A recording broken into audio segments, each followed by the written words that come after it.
Hey YouTube, this is Gary with Honeybees Unlimited. I got a special guest with us today, Michelle Boerst. She's my first mentor, and she's the state of Texas' first Master Craftsman Beekeeper. Thanks for joining us. You're so welcome. It was my pleasure. I hope you guys really get into beekeeping. My name is Michelle Boerst, and I am the first Master Craftsman Beekeeper in Texas. I got my start in beekeeping when my son wanted to do a project for FFA. He was in 8th grade and he's now 23. So he won a scholarship through a local bee club, and we just got stung, and I went from 2 hobby hives to we just kept growing every year and decided this might be kind of a cool retirement hobby.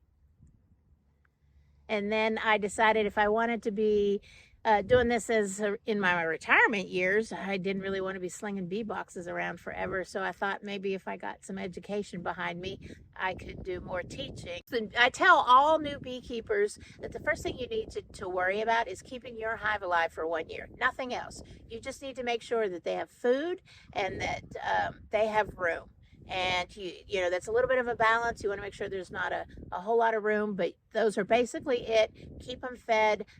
Don't worry about anything else really. Do your mite test and get them through 1 whole year. And then you can worry about things like growing and trying different things and experimenting with your bees. But truthfully, don't be nervous. Bees die, colonies die. It's not the end of the world. And I would say don't get in them as much as you might want to at first. I know it's really hard not to open the hive all the time, but maybe just go in kind of every couple of weeks. I absolutely recommend finding a bee club. People, all they do is talk about bees. You will just learn everything about bees, even without you asking questions. Most bee clubs have a mentor.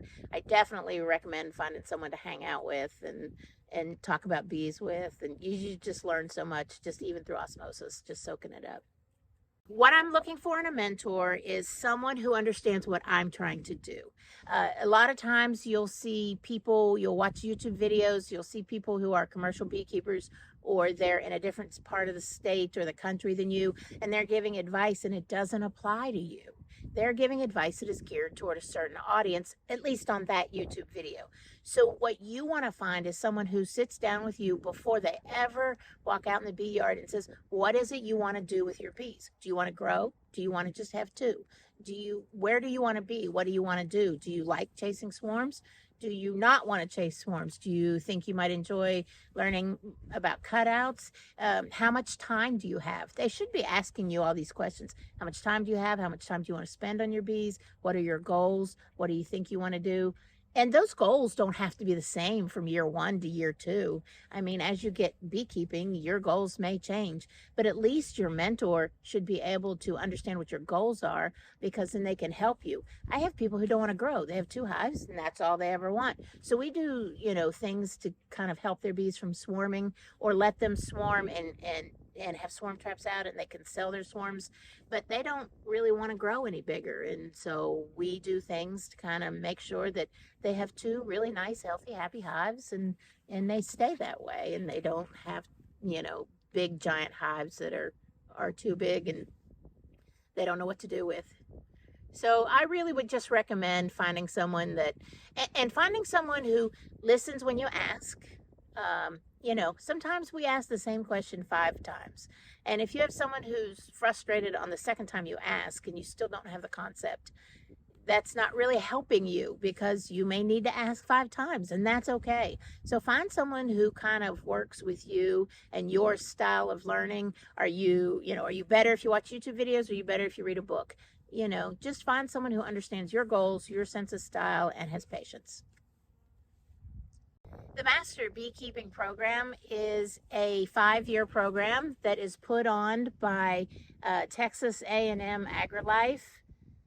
It's a 5-year program, and it starts out with an advanced level, an apprentice level, a master level. I achieved my master level in 2019. And then the next level takes 2 years before you can even try to test for. And that's the Master Craftsman level. And that's probably the hardest one by far. So the Master Beekeeper program is really kind of a cool thing. There's actually all over the U.S., so it's not just here in Texas. They have them in Michigan, Georgia, Florida, Pennsylvania. Anyway, they're all over the place, so you can easily find one. And there are some online ones too. The Master Beekeeper program is designed to really get you out of just learning what we need to know. I think when we're working with bees, we learn things as they happen, and we don't really learn about things that maybe we're not interested in, or maybe things that we haven't run across. And it forces you to learn at a much faster rate than you would as just through beekeeping and doing having experience as a beekeeper. So the program is 4 levels. It is the apprentice, the advanced, the master, and the master craftsman. Technically, it takes 5 years to get through all. It took me 7.5. It took me a little bit longer. The first level, the apprentice level, is very easy. You just have to have been a beekeeper a year. And then in Texas, you have to live in Texas. And then and you have to register with the Texas Apiary Inspection Service. That's it. You take a little test and you do a practicum where basically you just show them you know how to light a smoker and keep it lit, at least for a few minutes. And so that's an easy level. The next level, the advanced level, is multiple choice, some true and false questions, and it's a little harder. Matter of fact, I was not prepared and I wound up failing a portion of that, and I had to retake it to get there. And the practicum there is definitely harder. There's a lot more things you have to identify. I will tell you, one of the hard things is you have to know all the disease and pests of the honeybees, plus you have to know all their Latin names. So that threw me. I knew that one was hard. I wasn't expecting to have to know that. So once you get through that, you have to do public service credits on those 2 levels, which is just going and talking to people about bees and documenting it. And then when you hit the advanced, after you pass the advanced test and you're working on your master level, that's when you have to do core credits. And those are projects. Those are planning a pollinator-friendly garden, providing pollination services for people, being interviewed, writing articles. Oh my gosh, every major there has credits that kind of tie into that major, whether it's queen rearing or honey judging. Mine was education, so I had to do a ton of articles. I had to do a ton of presentations and be interviewed. I had to talk to a lot of people. And then once you've made it to that level master, then the next level takes 2 years. It takes a year between each test, and then 2 years from master to master craftsman. And that one involves 15 public service credits, 15 core credits, which is your project credits, plus some extra communication skills. You have to show that you've been interviewed. You've kind of been interviewed on TV or the radio. There's some more advanced communication things there. And then you also have to be part of a university level research project. And that is probably the hardest part, because those are hard to find and you really have to go after it. You have to kind of try and find people, and you have to beg, and you have to hopefully get a study. And then once you get it done, you actually have to do the study, and you have to be a major participant in it or be the one doing the study. You can replicate a study that's been done, and that's what I wound up having to do. But that's probably the hardest part of the whole thing. And then after your 2 years, you actually have to take an oral exam. You have to do 3 presentations that you have to video or do it in person, and then do an oral exam in person, which is a little scary. So you have a whole panel of people asking you questions. And then once you get through that part, it's over. The only prerequisite to entering the program is that you have to have been a beekeeper for a year and be a beekeeper in the state of Texas. That's really the only requirement to start the program. And then you're off and running. The test is offered twice a year. It's offered in the spring and the fall. So the spring is usually at a bee school down at Brenham, Texas. And then the fall one is the Texas Beekeeper Association annual convention, and that travels around the state. And that's usually in November, the 1st of November. So you can take your test either one of those times. And you have to wait a year between each level. So you can't take one in spring and then take the next level in the fall. You have to wait at least a year. On the Texas Apiary Inspection Service, there's a whole section about Master Beekeeper, and you can find that right off their front page. And then you can find everything you need to know.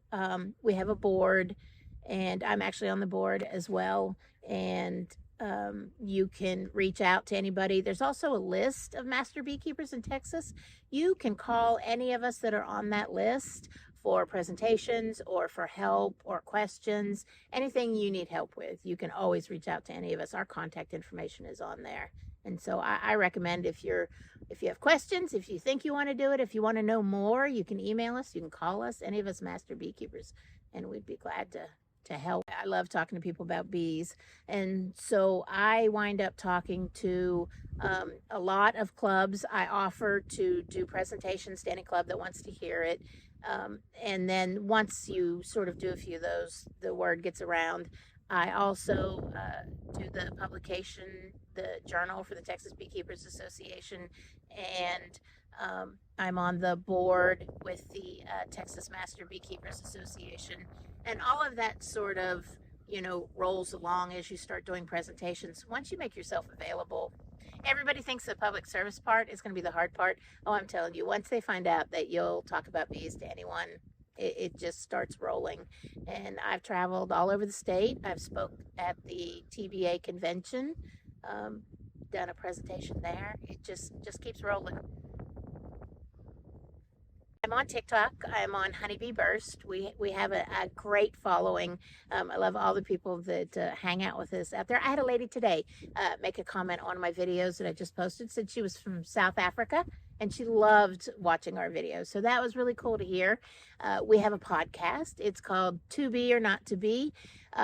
And if you're worried that it's really bee technical, I promise you it is not. It is my friend Rebecca and I, who is also a beekeeper, and we do a lot of talking about family beekeeping, how it works with our family, the things that we run into, the adventures we get on. So it's really just sort of an all-around podcast. I'm also on Instagram. My company is called Bursting Bees. Truthfully, if you kind of search any of that, you should be able to find me on all the platforms that we're on, but mainly TikTok, Instagram, and then our podcast, To Be or Not to Be. Hey y'all, thanks so much for watching Honeybees Unlimited. Do Gary a favor and like and subscribe, and so he can do more stuff like this.